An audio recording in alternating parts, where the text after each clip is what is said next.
You're gonna see a lot of gurus on YouTube, including me, selling products in categories that you think are really profitable. Don't follow us into those categories. They're too complicated for beginners. I'm gonna show you exactly why. I run an $850,000 a year Amazon private label brand, and I'm publicly building a new product for my brand step by step. And I'm documenting this in real time so you can see the full process as it happens. Here's what I've done so far.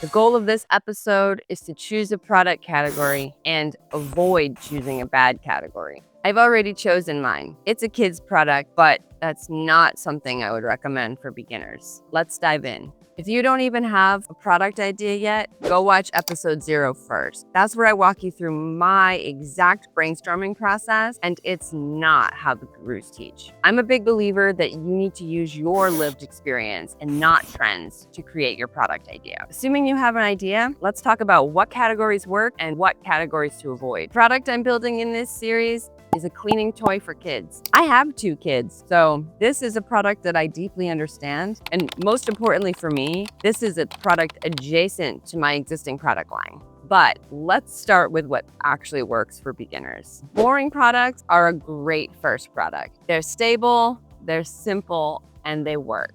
Products that are good for beginners check all of these boxes. Once you've already gone through this whole process once and you have a product in the market, you can go back to the drawing board and start again with a more complicated product, but not for your first product. Now let me show you what to avoid. If your product hits any of these, you're looking at compliance requirements, certifications, or liability issues. Baby and kids products, significant third-party testing, and a children's product certificate. That's a federal regulation, not just an Amazon one. Food and beverage, FDA-registered facilities, nutrition facts, allergen declarations, shelf life testing.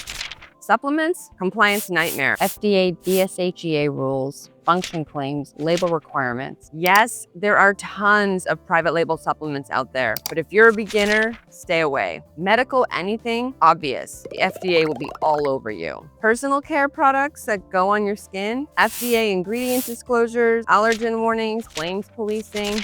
Hazmat, that aerosols, sprays, liquids, fragrances, anything with batteries, magnets, or chemicals, just avoid it if you're a beginner. Electronic or anything with power, electrical compliance, battery transport regulations, high liability, the margins are likely not going to justify it for your first product. Apparel and shoes, just not a good category for Amazon in general. Now, the product I'm building in this series does not follow this rule. But I worked for a toy company for 5 years. I've done both product development and marketing on toys. I understand the compliance requirements and the associated risk. I'm gonna show you the real process as I build this product. All of the steps I take, and more importantly, the thinking, so that you can apply this process to creating your own product. If you wanna watch how this plays out as I actually build a kid's product in real time, you're gonna wanna subscribe. A new episode every week. In episode 2, I'm gonna show you how I validate demand for my product using the exact framework